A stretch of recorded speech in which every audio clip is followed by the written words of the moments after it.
Hello everyone, my name is Tyne Ross, and today I will be speaking to you about the importance of biodiversity. Diversity, a common word mainly used to describe the variety of differences in our human race. But how often do you hear about biodiversity in our world? The lack of care for the environment is not just evident in our lives, but in our society. I, for one, have seen the impacts of biodiversity loss in everyday life, from the change in weather due to climate change, pollution, and people cutting down trees in local communities.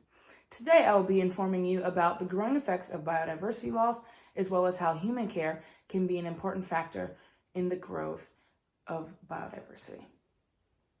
To reiterate, during this presentation, I will talk about the involvement of biodiversity in our environment, how humans can be negatively affected by biodiversity loss, and how starting with local communities can impact the growth of biodiversity. I've stated my examples, but how does biodiversity, the variety of life in an ecosystem or habitat, affect our climate?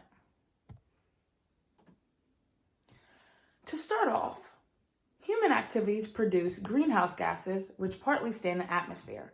The other half is absorbed by the land and ocean.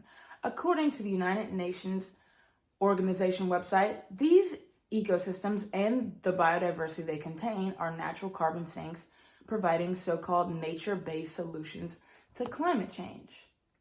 Along with pollution, climate change and biodiversity loss are connected. They all go hand in hand because of the growing population as well as global health within the planet.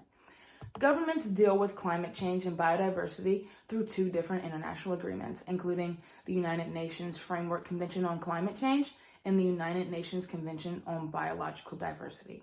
They can both be tackled together because it allows for better humanity. This can be seen as the framework to tackle the causes of climate change to secure an ambitious and transformative global plan to set humanity on a path to living in harmony with nature. Climate change can also be one of the main things, if not the most pivotal thing, negatively affecting biodiversity. Climate change has altered many natural ecosystems and heightened in danger for specific species. But you may be thinking, how do these things affect us big time? Biodiversity loss has a huge impact on food security. Humans depend on biodiversity to eat. Lots of species work together in complex ecosystems to help us harvest fruits, vegetables, and animal products to provide us food.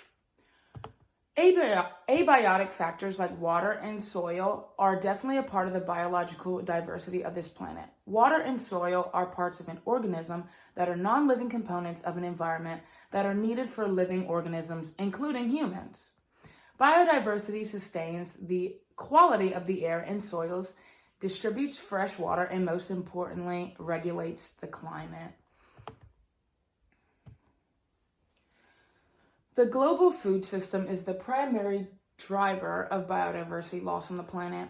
With the addition of plenty of people needing to eat in this population and food production, habitat loss, and the world begins to increase. This decreases land in areas of its biodiversity. So, how can we make changes in our community to help the environment? If environmental change is gradual, important organisms can adapt to change and move to more suitable areas. We should really consider our local decisions such as urbanization practices and extreme clearing of land. These changes could minimally affect our planet. Adaptation for any organism in an environment is the key to that organism's survival. Lastly, biodiversity and genuine care of it can help our environment, well-being, and plenty of other organisms thrive. Trees, bees, and everything in between are alike in the overall health of our society. In summary, the stepping stone of a healthy, local, national earth for everyone's future. To close, I would like to leave you with a quote of hope by Johann Rockstrom. The value of biodiversity is that it makes our ecosystems more resilient, which is a prerequisite for stable societies. And you may be thinking, will I have to keep biodiversity in my mind every day, everywhere?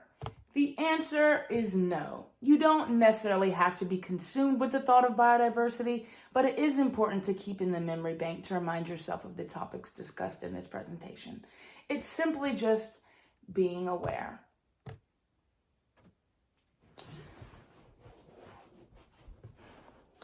Thank you for your time, and I enjoyed informing you on this topic.